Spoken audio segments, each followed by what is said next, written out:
नमस्कार दोस्तों, आज की इस वीडियो में आपको बताऊंगा निर्देशांक ज्यामिति का सवाल। पहले सवाल देखिए क्या कह रहा है। कह रहा है यदि बिंदुओं ए 7, -2, बी 5, 1 तथा 3, पी से बने त्रिभुज का क्षेत्रफल शून्य हो तो पी का मान ज्ञात करें। देखिए त्रिभुज का तीनों शीर्ष दिया हुआ है और कह रहा है त्रिभुज का क्षेत्रफल शून्य हो तो पी का मान ज्ञात करें। एगो मान लीजिए त्रिभुज हम बनाए हैं, एगो ए बिंदु हो गया, ए कितना दिया है 7, -2। उसके बाद इसको बी मान लीजिए, बी कितना दिया है 5, 1। उसके बाद इसको सी मान लीजिए, सी कितना दिया है 3, पी। अब इसका क्षेत्रफल शून्य है तो पी का मान हमें निकालना है, ठीक ना। तो यहाँ लिख देंगे, यहाँ भी लिख देंगे ए बराबर दिया है 7, -2, बी बराबर बिंदु दिया है 5, 1 और सी बिंदु दिया है कितना 3, पी। सवाल खुद ही कह रहा है कि त्रिभुज का क्षेत्रफल शून्य हो, मतलब त्रिभुज क्या बना है ए बी सी बना है। ए बी सी त्रिभुज का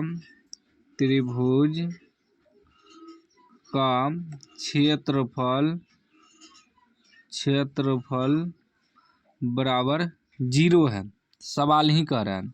तो त्रिभुज का क्षेत्रफल का सूत्र क्या होता है, ये तीनों शीर्ष वाला जो सूत्र होता है जिसमें तीनों शीर्ष दिया रहे, त्रिभुज का क्षेत्रफल का सूत्र होता है 1/2, ठीक ना।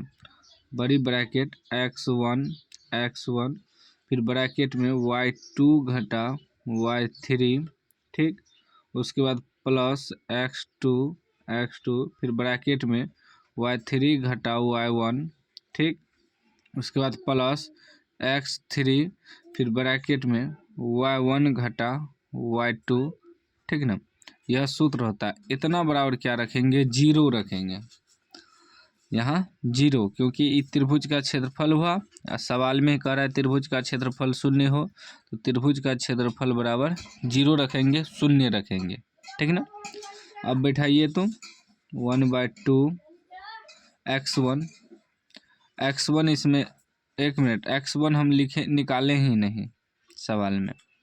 देखिए ये हो जाएगा x1, ठीक, ई y1, पहला x दूसरा y, x1 y1, ई x2 ई y2 ई x3 और ई y3, ठीक ना। यहाँ ही बैठा दिए, यहाँ नहीं निकाल पाए, यहाँ निकालना चाहिए हमें, लेकिन आपको एक बार निकाल लेना है x1 x2 x3, ठीक। उसके बाद बैठाना है। तो x1 कितना हो गया, x1 आपका 7 है तो 7, फिर y2 घटा y3, y2 कितना है, y2 आपका 1 हो जाएगा घटा y3 आपका p हो जाएगा, ठीक। पहला x दूसरा y होता है, यहाँ भी x ई y, तो इसको x1 माने तो ई x2 ई x3 हो जाएगा, फिर y1 y2 y3, ठीक ना। फिर प्लस x2 कितना है 5 है, बैठाते जाएंगे, y3 घटा y1 कितना है, y3 आपका p हो जाएगा घटा y1 कितना है -2 है तो माइनस प्लस 2 हो जाएगा। फिर क्या है प्लस x3 कितना है 3 है, y1 घटा y1 कितना है -2 घटा y2 कितना है 1 है, ठीक। ब्रैकेट बंद बराबर 0। सॉल्व करिए 1/2, ये दोनों गुना होगा 7 से, 7 1 7 घटा 7 गुना p 7p प्लस 5 से गुना होगा ये दोनों 5p प्लस 5 दूनी 10, फिर ये देखिए प्लस माइनस प्लस, चिन्ह माइनस का, तो हो जाएगा 3 गुना में -3, ठीक, बराबर 0। अभी हो जाएगा 1/2, पी वाला एक जगह करिए, पहले अंक वाला करते हैं। इस 7 प्लस में 10 प्लस में कितना हो जाएगा 17, फिर देखिए 5p माइनस 7p, 5p में 7p घट जाएगा, माइनस 2p, उसके बाद ये प्लस माइनस, माइनस 3 तिया 9 बराबर 0, ठीक ना। उसके बाद देखिए ये हो जाएगा फिर 1/2, ये माइनस 2p, ठीक ना। ये 17 में से 9 घट जाएगा, माइनस में है तो 9 8 17 प्लस 8 बचेगा बराबर 0।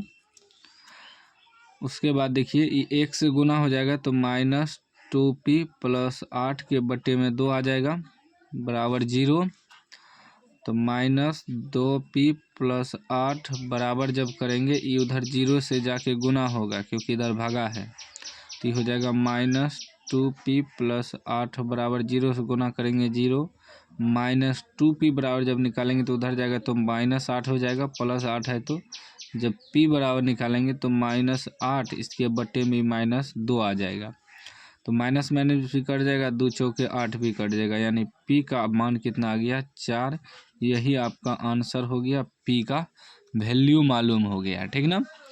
इसी प्रकार लिख लीजिएगा पहले x1 y1 x2 y2 x3 y3, ठीक ना। हम यही लिखते लेकिन मिस हो गया, नहीं लिख पाए, सीधा सवाल को ही सॉल्व कर दिए। तो आपको लिख लेना है एक लाइन में, ठीक ना, उसके बाद सवाल को सॉल्व करना है।